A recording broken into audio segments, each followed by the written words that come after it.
I went to see Captain America Friday afternoon, August 5th, and, you know, it kind of sort of met my expectations, and it will meet your expectations if you're going in with the right mentality that you should be going in for a superhero movie. So, and especially if you like Thor, then I believe you will like Captain America, because they kind of parallel each other, except, you know, you have the different adversaries and the different protagonists, but there are a lot of similarities between Thor and Captain America.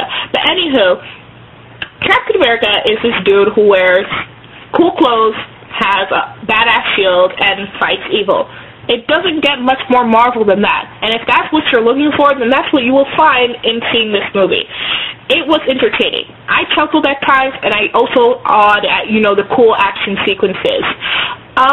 So basically it starts off this really scrawny dude, you know, he wants to join the army. He can't join the army, but eventually, you know, this scientist, and he's like, no, you have courage, and you have wisdom, and you have strength, and we're going to make you do this experimental drug where you'll become buff, and you'll become, like, a super soldier. And that's what happens, and he becomes a super soldier. However, they don't want to use him immediately because they believe that, you know, just because you have muscle doesn't mean you can fight. And instead of instantly becoming Captain America that we all know and love, he first starts out as this poster boy, and he's supposed to rally people's morale and get them to buy bonds. But eventually he gets sick of that, and he's like, you know what, I'm going to do something, and I'm going to help this mission to, you know, get rid of the Nazis and, like, you know, save America and all that stuff. So then he becomes all super Captain America that, you know, we all know and love.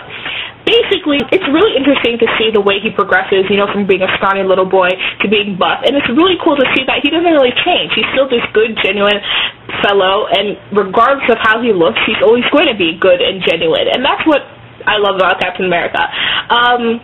I've never really read the comics, so I wouldn't be able to say if it differed from the comics, but it probably did. And if you're someone who doesn't like that, then, well, you know what, tough. The movie was pretty good. I mean, I really don't have much to say about it, except for the stuff that I nitpicked on.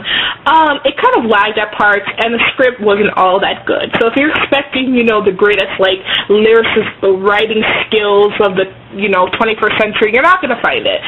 The lines were pretty cheesy, and nothing really stuck in my mind. I mean, people spoke. That's as much as I'll say about it. I don't remember what they said. I didn't remember what they said a second after hearing what they said. It was that, you know, lack of anything.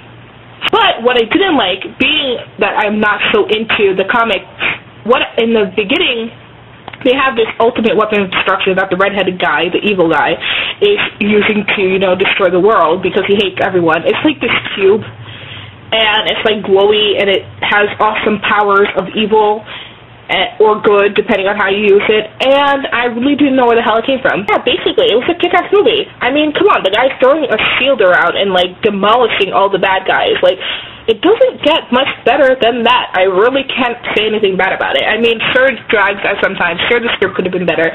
But, you know what? Captain America in all his shining glory fighting, you know, a crazy guy with a red head. That's basically what it is.